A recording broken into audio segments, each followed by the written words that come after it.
Olá, companheiras e companheiros, 13ª semana do nosso projeto Reflexões Políticas Semanais, e essa semana observamos que o bolsonistão começou a perder o protagonismo nas manifestações de rua. As manifestações antifascistas e em defesa do regime democrático de direito demonstram certa força e potencial de crescimento, sendo um fenômeno político ainda em aberto, capaz aí de alterar as correlações de forças postas da conjuntura atual. Por outro lado, a gente viu também o Brasil essa semana figurar aí na lista internacional de países sem transparência no combate à pandemia, devido às mudanças de divulgação dos dados por parte do Ministério da Saúde. Algo extremamente grave aí nesse momento tão difícil que o país passa, né? Vejamos os fatos mais relevantes.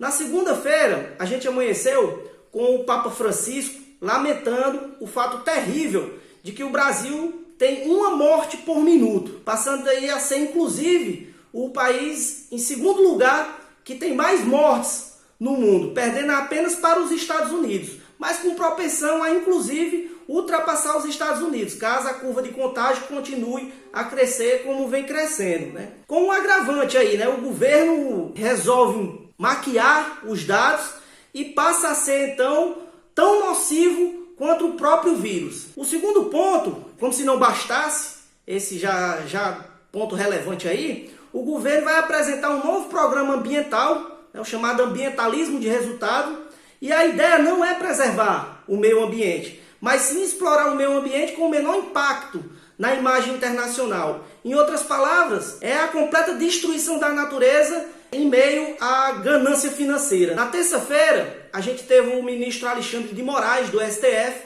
mandando o governo retomar a divulgação dos dados em relação à Covid-19. E aqui, mais uma vez, o STF enquadra o governo nos marcos constitucionais, visto que os atos administrativos praticados pelo governo Bolsonaro transgridem sistematicamente a Constituição. E no mesmo dia, a gente teve o Procurador-Geral da República, o Augusto Aras, nomeando um defensor da medida provisória da grilagem, a MP da grilagem, para coordenar a Câmara Ambiental do Ministério Público Federal. Ele demonstrando aí, de forma vexatória, o alinhamento total com o projeto de destruição nacional que está em curso. E não só ambiental, diga-se de passagem. Na quarta-feira, a gente teve a quarta da vergonha internacional. O jornal The New York Times expôs uma matéria acerca do Brasil, colocando o Brasil como um dos países da América Latina que colocam mais riscos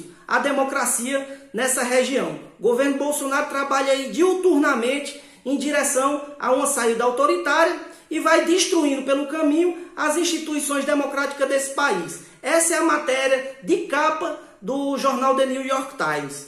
Por outro lado, né, o outro ponto que nós tivemos no dia foi a edição da medida provisória 979, a qual simplesmente permite que o sinistro da educação, o famigerado Weintraub, intervenha na escolha dos reitores das universidades, ou seja, colocando em reitores biônicos, e uma verdadeira agressão ao princípio constitucional da autonomia universitária, algo que coloca em risco aí a produção de ciência do país. Na quinta-feira, nós tivemos a quinta do Centrão, novamente. O Bolsonaro criou o Ministério da Propaganda, sobre o nome Ministério da Comunicação, e indicou o genro do Silvio Santos para integrar o Ministério, para dirigir o Ministério, né? Mais um deputado aí do Centrão, com duas facetas. A primeira, ele aumenta a relação de sustentação no Congresso e aí tenta barrar o impeachment. E a segunda, ele cria um espaço midiático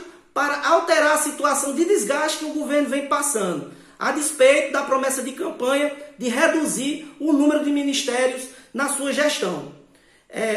O segundo ponto que nós tivemos aí na quinta-feira foi um ponto relevante. O Tribunal de Contas da União passou a investigar os gastos dos cartões corporativos do governo federal, pois esses gastos tiveram um aumento significativo de 90%, ou seja, dobrou em relação aos governos anteriores, e só o Bolsonaro, para se ter uma ideia, já gastou mais de 700 mil reais por mês com esse cartão. Uma verdadeira farra.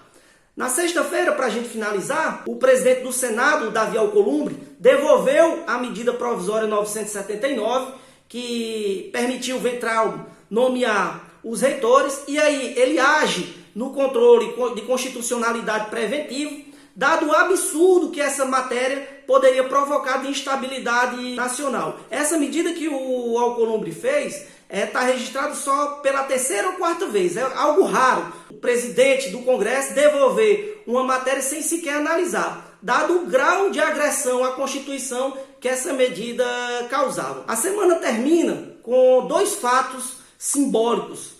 O primeiro foi o comandante das Forças Armadas norte-americanas, o general Mike Miller, que pediu desculpa ao povo americano por ter participado de uma ação política ao lado do presidente americano Donald Trump. Ele reafirmou o compromisso das Forças Armadas com a Constituição americana e não se envolver em política, algo que deveria ser copiado aqui no Brasil. E o segundo fato simbólico foi o STF, o ministro Fux, que determinou os limites do artigo 142 da Constituição, aquele que diz respeito às Forças Armadas, numa ação movida pelo PDT, onde o STF deixa claro ali que não cabe ao Exército Brasileiro a delirante ideia de poder moderador.